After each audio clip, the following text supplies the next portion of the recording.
Someone just disrespected you. Maybe it was in front of others. Maybe it was private. Maybe it was subtle. Maybe it was obvious. But you felt it. That moment when someone crossed a line. When someone tried to make you look small. When someone tested your boundaries to see if you'd defend them. And right now, you're deciding how to respond.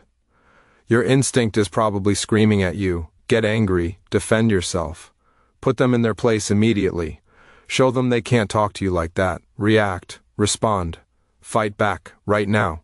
But here's the problem. That's exactly what they want. That emotional reaction, that defensive response, that proof they got under your skin.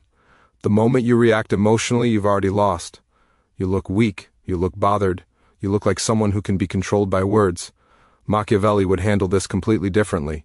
Not with anger, with strategy, not with emotion, with calculation, not with immediate reaction, with measured response. He understood something most people never learn. Disrespect is a test, and how you respond to that test determines whether people respect you or keep testing you. Handle it wrong, and the disrespect continues. Handle it right, and it stops permanently. Today, I'm going to show you exactly how Machiavelli would respond to disrespect. 7 different strategic responses, each one designed for different situations. Each one calculated to establish dominance without making you look desperate. Each one tested over 500 years of human behavior. By the end of this video, you'll never respond to disrespect the same way again. You'll respond like someone who understands power, not like someone begging for respect. Before we start, drop this in the comments right now. Type, I respond strategically, not emotionally. This is your commitment. This is you choosing strategy over emotion. Now let's begin. Let's talk about why disrespect happens in the first place. People disrespect you to test your boundaries, to see if you're weak, to elevate themselves by lowering you, to probe for vulnerabilities they can exploit later. Every act of disrespect is a question. The question is, can I get away with this? Will you defend yourself, or will you let me walk over you? Your response answers that question, and once you answer it, they know exactly how to treat you going forward. Most people respond to disrespect in one of 2 ways. Both ways are wrong. The first way is exploding emotionally, getting angry, yelling, defending yourself desperately, making a scene. This proves they got to you. It shows you're controlled by your emotions. It makes you look weak and reactive. The second way is doing nothing, ignoring it completely, letting it slide, hoping it doesn't happen again. This proves you won't defend yourself. It shows you're afraid of confrontation. It invites more disrespect because there's no consequence. So what's the right way? The Machiavellian way. Strategic. Not emotional, calculated, not reactive. Sometimes immediate, sometimes delayed, always measured, never excessive. The goal isn't to win an argument. The goal is to establish dominance. To set a boundary so clear that nobody tests it again. To handle it once and handle it right. This isn't about ego. This isn't about proving you're tough. This is about making disrespect costly enough that people choose respect instead. Machiavelli understood this completely 500 years ago. He watched weak leaders get disrespected constantly because they either overreacted or didn't react at all. He watched strong leaders command respect because they responded strategically. He said it perfectly. It is better to be feared than loved, if you cannot be both. Fear isn't about being cruel. Fear is about consequences. When people know there's a cost to disrespecting you, they choose not to pay it. That's not evil. That's human nature. Here's what's at stake. Let one act of disrespect slide without proper response, and more will come. People see what you tolerate, they see what you allow, and they adjust their behavior based on what they can get away with. Handle disrespect wrong and you look weak. Handle it right and nobody tests you again. This isn't about being liked, this is about being respected. And respect isn't given. It's commanded through boundaries that have teeth. Drop this in the comments. I set boundaries with actions, not words. Before you respond to any disrespect, you need to assess the situation. Never react immediately. Always calculate first. There's a 3-step process that separates strategic responses from emotional reactions. Master this, and you'll never handle disrespect wrong again. Step 1. Identify the type of disrespect. Was it public or private? Public disrespect requires stronger response because others witnessed it. Private disrespect can be handled more quietly. Was it intentional or accidental?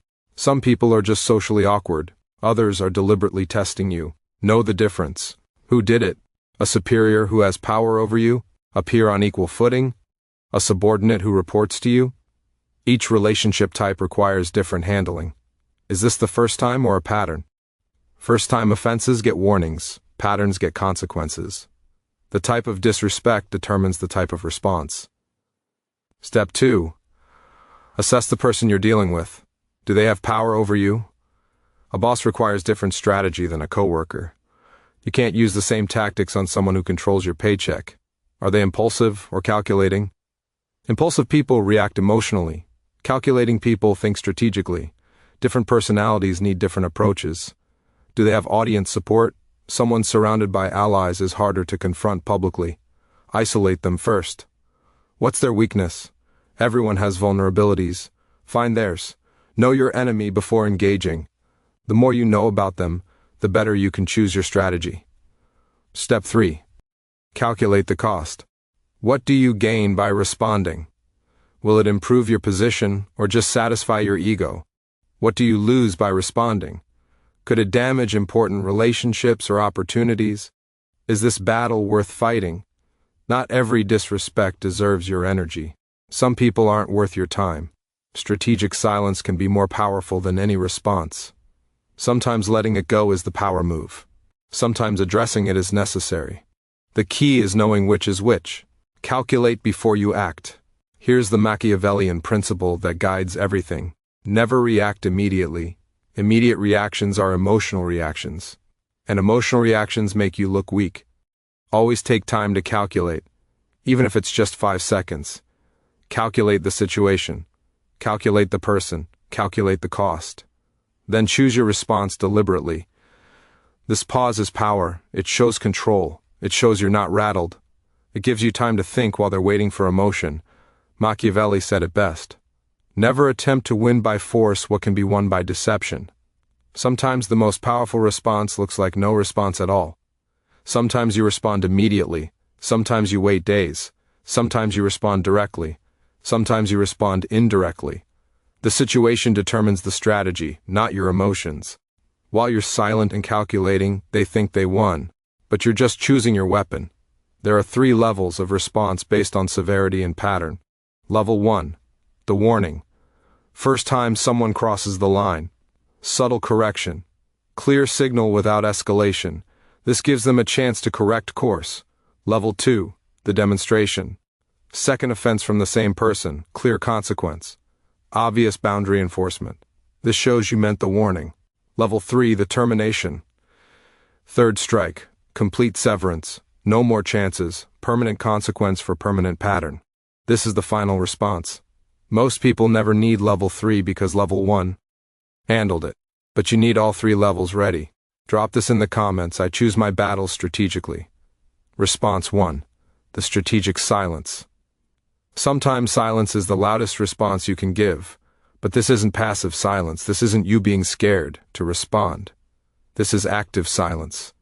The silence that says I'm choosing not to acknowledge you. The silence that makes them uncomfortable. The silence that makes everyone watching notice. This is silence as a weapon, not silence as weakness.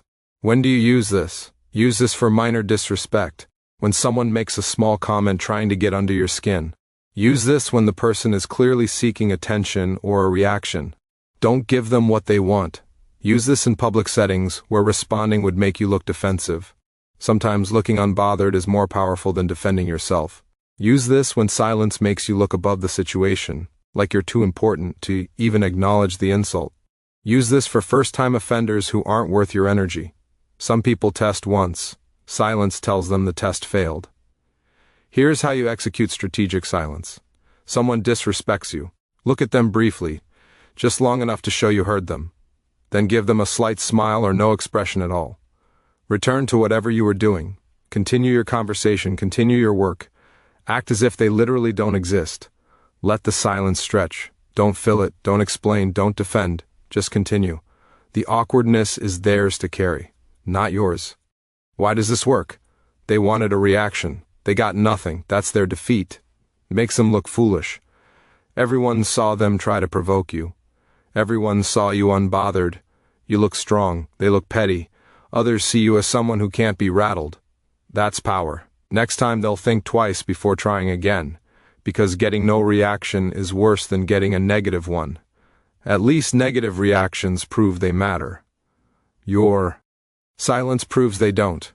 Here's a real example. You're in a meeting. Someone makes a snarky comment about your presentation. Everyone waits for your reaction.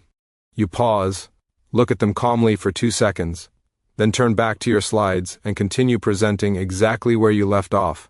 No acknowledgement, no defense, no emotion, just continuation. They look like they interrupted for nothing. You look professional and unbothered. Everyone remembers their pettiness and your composure. That's strategic silence winning without words. Response 2. The cold clarification. This is when you force them to repeat or explain their disrespect. You make them own it publicly. Most disrespect relies on ambiguity, on veiled insults, on comments that have plausible deniability. Clarification removes that safety net. It forces them to either commit to the disrespect or back down. Either way, you win. When do you use this? Use this for passive-aggressive comments. When someone insults you but hides behind just joking or vague language, use this when you have audience support. When others are watching and will see them exposed. Use this in professional settings, where direct confrontation is inappropriate but clarification is reasonable. Use this when you want them to dig their own grave. Sometimes the best move is letting them expose themselves. Here's how you execute it. Someone makes a disrespectful comment.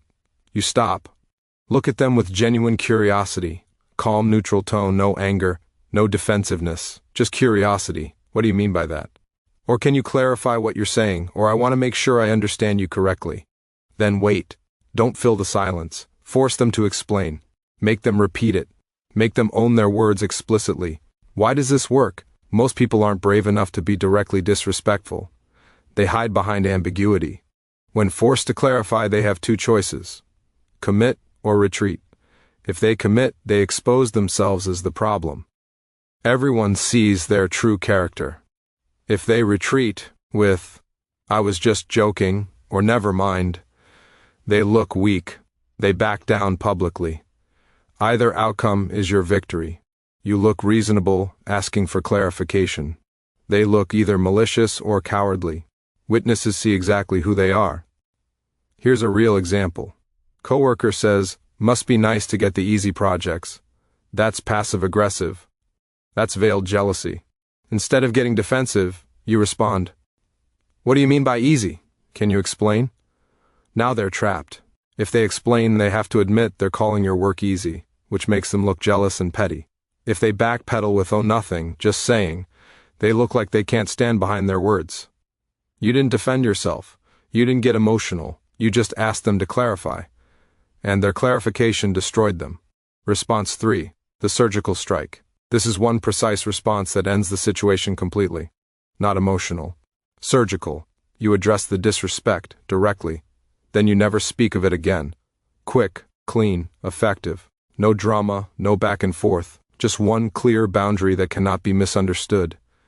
When do you use this? Use this for clear, direct disrespect that wasn't ambiguous. When someone openly crossed a line. Use this when the person needs to know you're not weak, that you will address disrespect. Use this in private settings. Never escalate publicly unless absolutely necessary. Use this when silence would be interpreted as weakness. Sometimes you must respond or they'll think they can continue. Use this for second offenses from the same person. First time might get silence, second time gets a boundary. Here's how you execute the surgical strike. Someone disrespects you. You don't react immediately in the moment. Later, you pull them aside. Completely private, one-on-one, no audience, calm, direct tone, no anger, no raised voice, just facts. That comment was disrespectful. Don't do it again. That's it. No explanation of why it was wrong. No justification of your feelings. No asking if they understand. Just a statement of fact and expectation. Then you end the conversation immediately. You walk away. You don't wait for their response. You don't give them a chance to argue or explain. You stated your boundary. Done. Why does this work? It shows you notice the disrespect. You're not oblivious. It shows you're willing to address it. You're not scared of confrontation. It shows you're not emotional about it. You're calm and factual. It sets a crystal clear boundary. There's no ambiguity about what's acceptable. It leaves no room for argument. You didn't ask for their opinion. You stated reality. Most importantly, it's respectful but firm. Adult to adult communication. You're not attacking them. You're establishing a boundary. Here's a real example. Someone insults you in a team meeting. You don't respond in the meeting. After the meeting ends, you approach them privately. That comment about my work was inappropriate. Don't do it again. You don't smile. You don't soften it. You don't explain. You state it as fact. Then you turn and walk away before they can respond.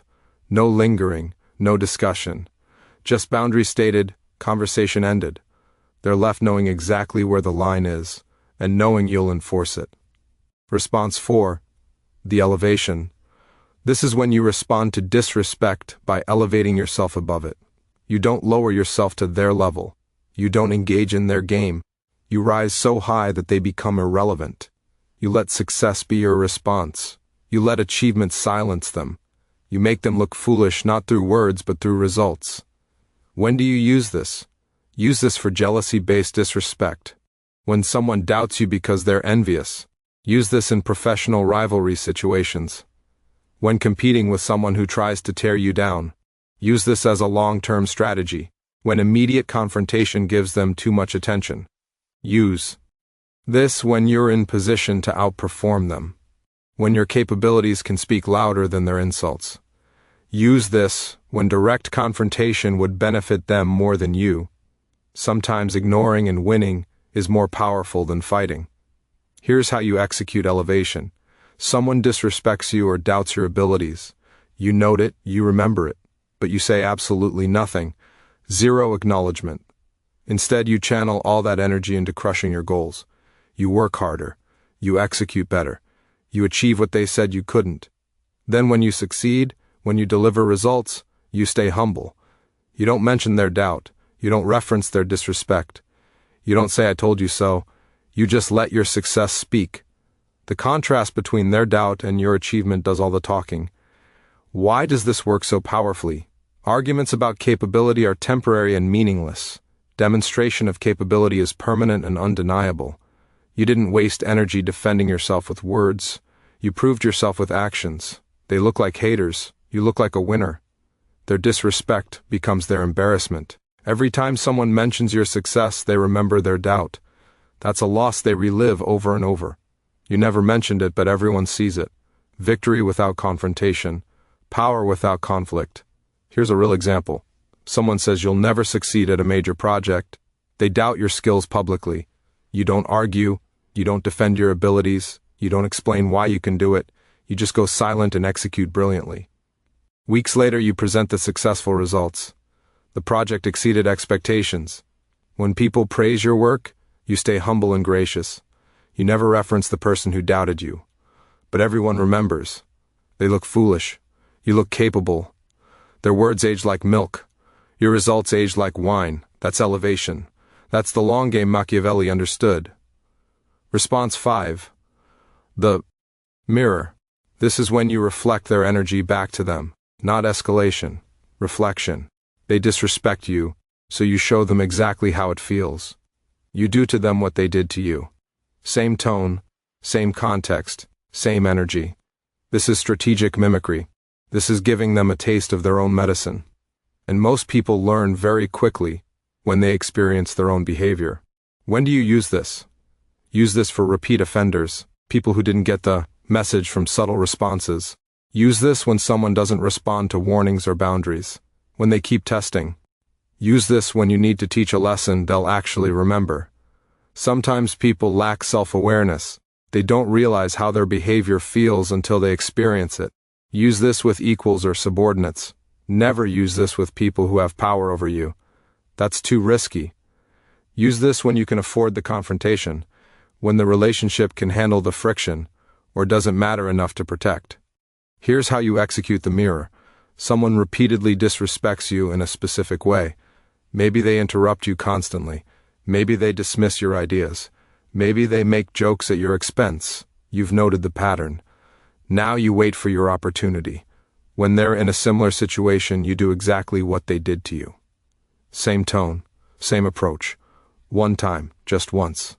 Then you stop immediately. You let them feel it. You don't explain what you're doing. You just mirror their behavior and watch their reaction. Why does this work? People lack self-awareness about their own behavior. They don't realize how disrespectful they're being until they experience it themselves. When they feel what you've been feeling, understanding clicks. Most people immediately get annoyed or upset when you mirror them. That's the point. That annoyance they feel, that's what they've been causing you. Once they experience it, they usually back off. They got the message without you having to explain it. The mirror taught the lesson. Here's a real example. Someone interrupts you constantly in meetings. You've tried subtle signals, nothing changes. So you wait. Next time they're presenting or speaking, you interrupt them. Once. The same way they interrupt you. Watch their face. They get annoyed. They might even say something about being interrupted. Perfect. Now they know how it feels. You don't do it again. You don't explain. You just let that one mirror moment sit. Next meeting, they interrupt you less. Why? Because they experienced their own behavior and didn't like it. Mission accomplished. Response 6, the removal. Some people don't deserve your presence. Some people will keep disrespecting you no matter what you do. No matter how many boundaries you set, no matter how clearly you communicate, they're toxic, they're draining, and they need to be removed from your life completely. No drama, no announcement, just distance. Permanent distance. When do you use this? Use this when there's a pattern of disrespect despite multiple warnings. When you've tried other responses and nothing worked. Use this for toxic people who won't change, people who are fundamentally disrespectful in their character. Use this for relationships that only drain you, when every interaction leaves you worse than before. Use this when you have the power to remove them, when you control access to your life. Use this as a final resort after everything else failed. This is the nuclear option, the permanent consequence. Here's how you execute removal. You stop engaging completely. No more conversations, no more responses, no more availability. You block their number. You avoid their presence. You create distance in every way possible. If they ask why, you give minimal explanation. We're not compatible. Or I'm focusing on relationships that are mutually respectful. That's it. No long explanations. No defending your decision. No trying to make them understand. Just distance. Permanent distance. Then you. Never look back. Why does this work? You're not their teacher. You're not obligated to fix them. You're not responsible for their growth or understanding. Your peace matters more than their comprehension. Removal is the ultimate boundary. It says you had chances. You chose disrespect. Now you lose access to me completely. They don't get to keep disrespecting you and keeping you around. That's not how respect works. This is you valuing yourself enough to cut off people who don't value you. Here's a real example. You have a friend who repeatedly disrespects you. You've addressed it directly twice, gave clear boundaries, they apologized both times, then did it again. Third time, no conversation. You just start distancing yourself. Stop initiating contact. Stop being available. Eventually they notice and reach out confused. Your response is simple. I've realized we're not compatible as friends. I'm focusing on relationships that are mutually respectful. I wish you well. Then you end the conversation. No arguing, no explaining, just done. They lost access. That's the cost of repeated disrespect. Response 7. The power play. This is when you use your legitimate authority to create consequences for disrespect. This only works when you're in a position of power. When you're the boss, the manager, the leader, the authority figure. When someone under your authority disrespects you, professional consequences become appropriate. This isn't revenge. This is accountability. This is using your position to maintain standards. When do you use this? Use this when you're in a position of legitimate authority, when you have the power and responsibility to enforce standards. Use this in professional settings with clear rules and procedures, when there are established consequences for unprofessional behavior. Use this when there's a pattern of disrespect that affects others, not just you, when it's creating a toxic environment. Use this when setting an example is necessary, when others are watching to see if you'll enforce boundaries. Use this as a last resort with maximum impact, after warnings have been ignored. Here's how you execute the power play. Document everything, every instance of disrespect. Dates, times, witnesses, context. Follow proper channels. Go through HR. Follow company policy. Use the established procedures. Keep all emotion out of it. Frame it as policy violation, not personal offense. You're not being vindictive. You're enforcing professional standards. Let the system create the consequence. Formal warning through proper channels. If behavior continues, formal consequences. Demotion, suspension, termination, whatever the policy allows. Stay professional throughout the entire process. Why does this work? Because actions have consequences. Professional environments have standards of conduct. Your authority is legitimate. You're not being personal. You're enforcing professionalism. This isn't about you. This is about maintaining a respectful workplace for everyone. When you document and follow procedure, you're protected. You're doing your job as a leader. You're setting precedent that disrespect has real costs. Others see this and adjust their behavior accordingly. This creates a culture of respect. Here's a real example. You're a manager. An employee repeatedly disrespects you in team meetings despite private conversations. You document each instance. You give a formal written warning through HR. Behavior continues. You followed the progressive discipline policy. Second written warning. Still continues. Final step, termination following company protocol. Throughout the process, you remained professional. You followed procedure. You gave chances. They chose to continue.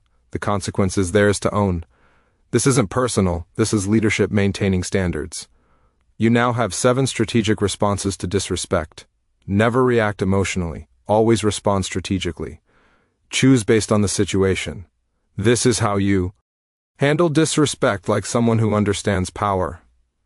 Machiavelli taught us that disrespect is a test of your boundaries. Handle it once. Handle it right. You never have to handle it again.